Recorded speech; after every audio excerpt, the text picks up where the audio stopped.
Hello and welcome to People and Profit. I'm Charles Pellegrin. And for our first episode of 2026, we have no choice but to start in Venezuela, where the United States and Donald Trump captured President Nicolas Maduro and his wife, bringing them to New York to face drug trafficking charges. But it's the country's vast oil reserves, the biggest of any single country in the world, that appear to be the biggest prize for Trump and potentially the U.S.'s major oil companies. He had this to say in his first remarks after the capture.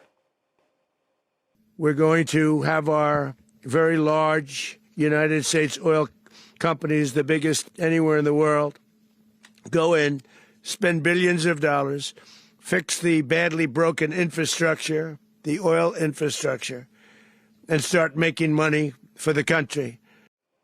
For more on this, let's speak to David Goldwyn. He's the president of Goldwyn Global Strategies, an international energy advisory consultancy. He's also served as the U.S. State Department's special envoy and coordinator for international energy affairs from 2009 to 2011. Thank you so much for being with us. Good to be with you. So, David, I want to start with the first question about the motivations of the U.S. here. Is getting control of Venezuela's oil reserves the most important factor here for the United States? What exactly would it mean for Washington going forward? Is it control over prices? Is it about energy dominance in the Western Hemisphere? I think this is mostly about flexing American power. I don't really think it's about the oil. In fact, the president's rationale has changed from fentanyl transshipment, which actually doesn't take place in Venezuela, to the drug threat against the United States, to bringing down a drug kingpin, which he has now done by capturing Nicolas Maduro, and it only shifted to oil on the day of the invasion. The reality is that the oil market is very well supplied, that there are opportunities for U.S. companies to operate in Venezuela, which have largely been prevented by U.S. sanctions on Venezuela, and the president would have many tools available to him, including adjusting that sanctions regime, which would allow U.S. companies to operate there. But the biggest obstacle to bringing in new investment in Venezuela is Venezuela's insecurity and framework. The word that's often used to describe Venezuela's oil infrastructure is dilapidated. Why is it so run down? It is true that Venezuela's infrastructure is dilapidated. Both its refineries operate at 17% of capacity. They've fallen into significant disrepair because of lack of investment. Their 4 upgraders, I think, are all offline, which really limits their ability to export crude to the kind of crude that can be mixed with a diluent, a liquid like naphtha, to make it usable.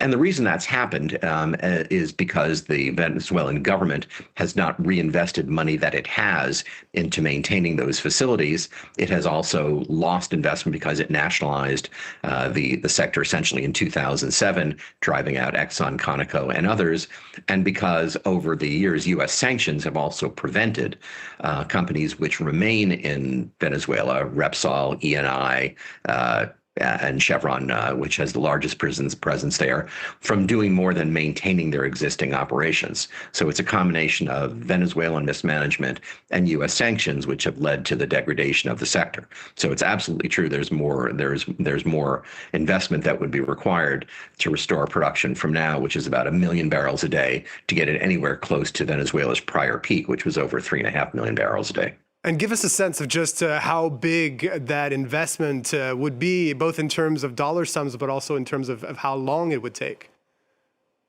I think Rystad Energy and others have said something like $150 billion a year over 15 years, basically around $10 billion a year. So it's an enormous amount of investment. And for the companies that would potentially invest there, if you're an existing investor like Chevron and the others, it might be worthwhile, given if U.S. sanctions were lifted, if the market supported it, and if you were permitted to do so with a stable in a stable and secure environment, to rehabilitate existing operations. But that might be another 300,000 barrels a day over the course of a year.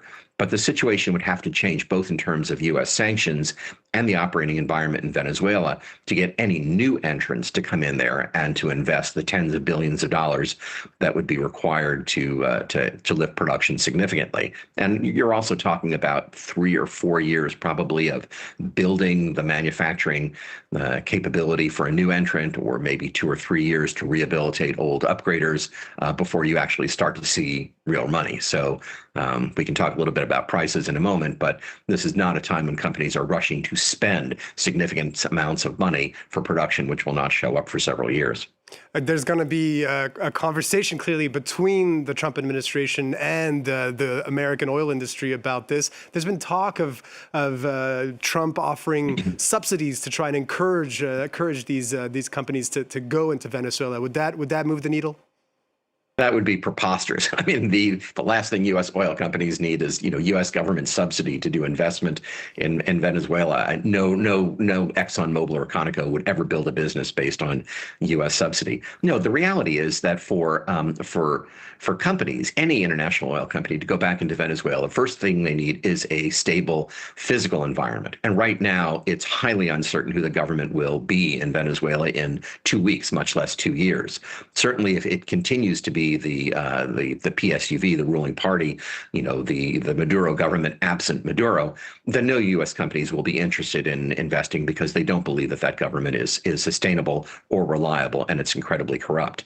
If there were a transitional government, it might have a new framework.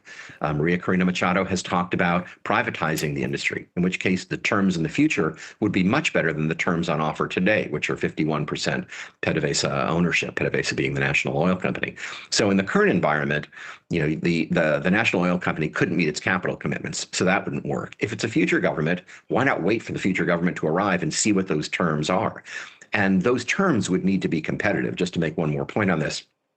For any oil company, you need to have a legal and fiscal environment that is competitive. Is it tax and royalty? Is it production sharing? Is it a concession? How much money are you going to make for your investment, and how fast? And in Venezuela, those terms do not exist right now. And you would want them to be stable. You would want them to be produced by a government that you think will be there, because these are 30-year projects. So none of that exists right now. So I don't see the president being successful in getting any company, either existing companies or new companies, U.S. companies, to come into Venezuela and spend that kind of money right now until the future becomes much more certain. Let's move on to another aspect of this story here. The biggest buyer of Venezuelan oil by far in recent years has been China. Beijing had thus provided a lifeline to the regime in Caracas, while Chinese refiners benefited from discounted crude. Well, France 24's Caroline Baum explains what impact the events of the past few days could have on China. Beijing is watching closely after U.S. President Donald Trump said Washington would take control of Venezuelan oil reserves. China's supply may now be at risk. That affects first and foremost China, which was receiving all of the oil from Venezuela, except for the small amount from Chevron going to the U.S. Gulf Coast refineries. So China is keeping a close eye, probably with a degree of concern, on what's happening in Venezuela. China is the single largest buyer of Venezuelan crude oil, taking in over 2/3 of exports. The world's biggest oil importer takes the shipments as repayment for loans it extended to Venezuela under Hugo Chavez. Though Venezuelan oil only accounted for approximately 4% of China's oil imports last year, the country's vast oil reserves are made up of heavy sour crude, a kind of thick and sludgy oil that China wants. It's complicated to refine, requiring a specific type of equipment, but is crucial for production of diesel, asphalt, and fuels for factories. Its discounted prices also make it popular with independent Chinese refineries. For now, the supply cuts may be cushioned by floating reserves of sanctioned oil. Nearly 82 million barrels are currently held on tankers in waters near China and Malaysia. Venezuela's heavy oil is also interesting for the U.S., which sits on reserves of light sweet crude. Good for producing gasoline, but not much else. Most American refineries were constructed to process Venezuelan crude, making them more efficient when they're using Venezuelan oil compared to American oil. So, David Goldwyn, your reaction to this, just what impact do you see this having on China? Well, I think if U.S. sanctions are lifted, or if the U.S. licenses the exports of Venezuelan crude under controlled circumstances, money going to an escrow account or other purposes, as we've seen overnight, then I expect flows will change. The oil has gone to China under U.S. sanction because essentially China is the only legitimate buyer other than the small amount Chevron is allowed to export to the United States. India had traditionally been a very significant buyer of Venezuelan crude, but they're respecting U.S. sanctions, and so they're not buying it. So I would expect these flows to change significantly. And that's because if Venezuelan oil can be sold at market prices, the U.S. will be a natural market, India will be a natural market, and China will buy less because they won't be enjoying this $30 discount that they enjoyed when they were the only buyer in town. China will be just fine. This is not a source of insecurity for them. They have very robust reserves, and they have sanctioned Russian crude that they can buy, since India and the U.S. are not buying that either. I want to end our conversation here by taking a step back. And all this is happening as the International Energy Agency says that we're reaching peak oil demand by 2030. Is it still worth it going through so much trouble to get your hands on oil reserves? In the long run, I think the answer is yes, because even if you have peak oil in 2030, the reality in the oil business is that oil fields deplete over time. So even some of the giants you have right now, the Permian Basin in the United States, Guyana, will not, the Permian Basin may peak by 2030. Guyana has much more room to grow, but it will peak at some point. And with depletion, you will still need very large volumes of oil, because that peak might be 110 million barrels a day or 100 million barrels a day. So Venezuela will remain interesting because it is a giant in a sense. It is a large area with a lot of crude oil, which has no geologic risk. It's really like mining more than it is like drilling.